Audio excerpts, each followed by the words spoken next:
दोस्तों, बंगाल में चुनाव से पहले मोदी ने, योगी ने और भाजपा ने ईवीएम को हैक कर लिया है और ममता बनर्जी जो है इस समय पश्चिम बंगाल से भागने वाली हैं। दोस्तों नमस्कार, जय हिंद। मेरा नाम है संदीप और आप देख रहे हैं अपना उत्तर प्रदेश। पहले चरण की वोटिंग बंगाल में हुई नहीं और उससे पहले ही भाजपा ने कैसे ईवीएम को हैक कर लिया है और भाजपा चुनाव कैसे जीतती है, इस रिपोर्ट में आपको बताऊंगा। क्यों मोदी बार बार चीख कर कह रहे हैं 4 तारीख को बंगाल में भाजपा की सरकार बनेगी। क्यों अमित शाह कह रहे हैं कि 4 मई और ममता दीदी गई।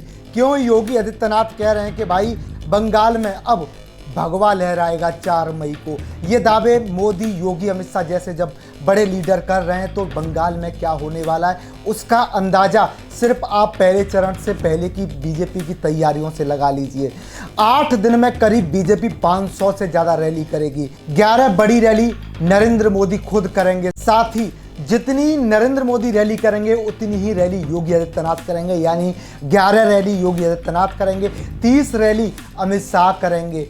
कुल मिलाकर भाजपा ने इस समय जो पश्चिम बंगाल में चक्रव्यूह रचा है उससे लग रहा है ये चुनाव नहीं, ये एक युद्ध का मैदान है। बंगाल में भाजपा ने अपने मुख्यमंत्री से लेकर उप मुख्यमंत्री तक, केंद्रीय मंत्री से लेकर सांसद तक, विधायक से लेकर मेयर तक बीजेपी के जो पदाधिकारी हैं ये पश्चिम बंगाल की सड़कों पर फकीरों की तरह घूम रहे हैं, बीजेपी का प्रचार कर रहे हैं, लोगों से जाकर घर घर जाकर मुलाकात कर रहे हैं। बीजेपी के मुख्यमंत्री, उप मुख्यमंत्री, केंद्रीय मंत्री और जिला अध्यक्ष, प्रदेश अध्यक्ष जैसे बड़े बड़े लीडर्स पश्चिम बंगाल की छोटी छोटी गली मोहल्लों में जाकर बीजेपी के पर्चे बांट रहे हैं। ये बीजेपी पश्चिम बंगाल में कर रही है।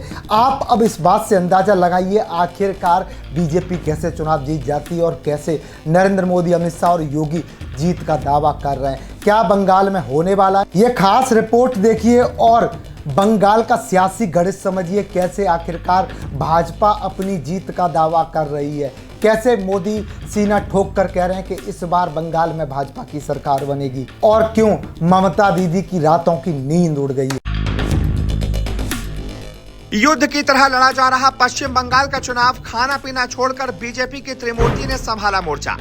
बंगाल में भाजपा ने रच दिया चक्रव्यूह। 8 दिन 500 से ज्यादा रैलियां, 11 रैलियां करेंगे प्रधानमंत्री मोदी, 11 रैली करेंगे योगी आदित्यनाथ, तो 30 रैलियों पर अमित शाह संभालेंगे मोर्चा। बंगाल में मोदी, योगी, शाह की तैयारी देखकर ममता दीदी के उड़ गए होश। सन्नाटे में चला गया विपक्ष। पश्चिम बंगाल की धरती पर इस वक्त राजनीति का तापमान अपने चरम पर है।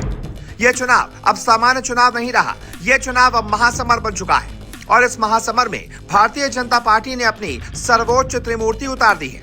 जी हां, प्रधानमंत्री नरेंद्र मोदी, गृह मंत्री अमित शाह और उत्तर प्रदेश के मुख्यमंत्री योगी आदित्यनाथ, तीनों नेता इस वक्त बंगाल की जमीन पर लगातार रैलियों की बरसात कर रहे हैं। भाजपा की तैयारी देखकर साफ है कि पार्टी इस चुनाव को जीतना नहीं बल्कि फतह करना चाहती है।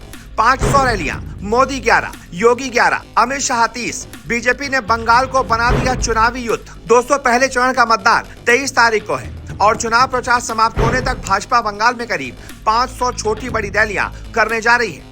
अब आप सिर्फ ये आंकड़ा सुन लीजिए। प्रधानमंत्री मोदी 11 रैलियां, योगी आदित्यनाथ 11 रैलियां, अमित शाह 30 रैलियां और रोड शो। इसके अलावा देश भर से भाजपा ने अपने सांसद, विधायक, मंत्री और संगठन के बड़े नेताओं को बंगाल में उतार दिया है। मोहल्ले मोहल्ले, गली गली, बूथ टू बूथ भाजपा का नेटवर्क एक्टिव हो चुका है। इससे अंदाजा लगाया जा सकता है कि भाजपा चुनाव को किस स्तर पर लड़ रही है। मोदी का हमला, बंगाल में विकास नहीं सिर्फ वसूली और वोट बैंक। प्रधानमंत्री नरेंद्र मोदी जब बंगाल की रैली में बोलते हैं तो उनका निशाना सीधा ममता सरकार पर होता है। मोदी मंच से कहते हैं कि बंगाल में गरीब का हक छीना जा रहा है, योजनाओं में भी कटमनी का खेल चल रहा है और राज्य में विकास की रफ्तार को रोक दिया गया है। मोदी जनता से सीधा सवाल करते हैं, क्या बंगाल को सिंडिकेट और कटमनी संस्कृति के हवाले छोड़ देना है या बंगाल को विकास की पटरी पर लौटाना है? और जब मोदी ये सवाल पूछते हैं तो मैदान में मोदी मोदी और जय श्री राम के नारों से गूंज उठता है।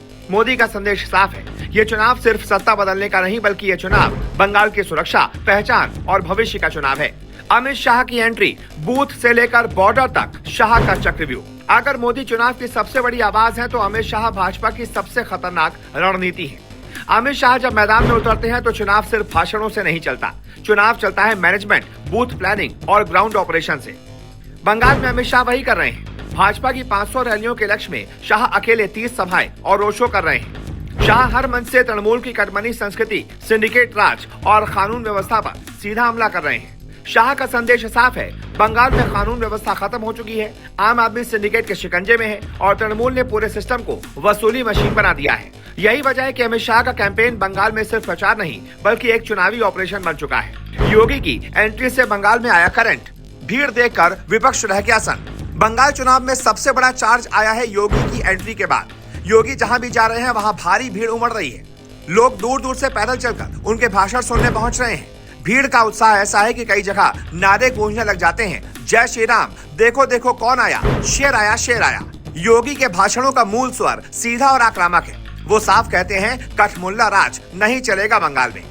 योगी बांग्लादेश में दलित हिंदुओं पर हो रहे अत्याचार का मुद्दा भी उठाते हैं और कहते हैं कि ममता बनर्जी सिर्फ वोट बैंक के डर से चुप रहती हैं।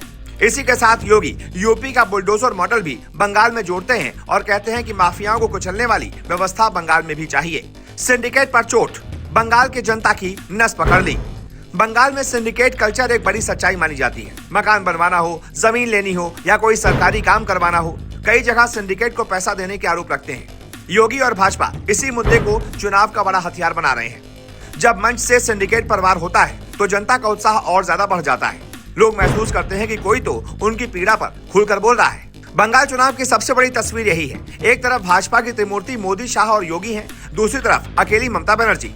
ये भी सच है कि तृणमूल कांग्रेस के पास ममता के अलावा कोई ऐसा बड़ा चेहरा नहीं है जिसे पूरा बंगाल उसी स्तर पर पहचानता हो, जबकि भाजपा के पास एक साथ 3 बड़े चेहरे हैं और संगठन की पूरी ताकत मैदान में है। इसी वजह से बंगाल का चुनाव अब एक तरफा नहीं बल्कि आर पार की लड़ाई बन चुका है। दोस्तों, पश्चिम बंगाल में चुनावी घमासान अपने शिखर पर है। भाजपा की त्रिमूर्ति पूरे राज्य को मथ रही है, रैलियों की बाढ़ है, भाषणों की धार है और नैरेटिव की लड़ाई तेज है। अब देखना यही है कि क्या बंगाल में सत्ता परिवर्तन होगा या ममता एक बार फिर से सत्ता बचा लेंगी। फैसला जनता करेगी, लेकिन इतना तय है, बंगाल का चुनाव अब साधारण नहीं बल्कि ये महासमर बन चुका है। इस बारे में आप क्या राय रखते हैं, कमेंट करके बताइए। वहीं ऐसी ही दिलचस्प खबरों के लिए चैनल को सब्सक्राइब जरूर कर लीजिए।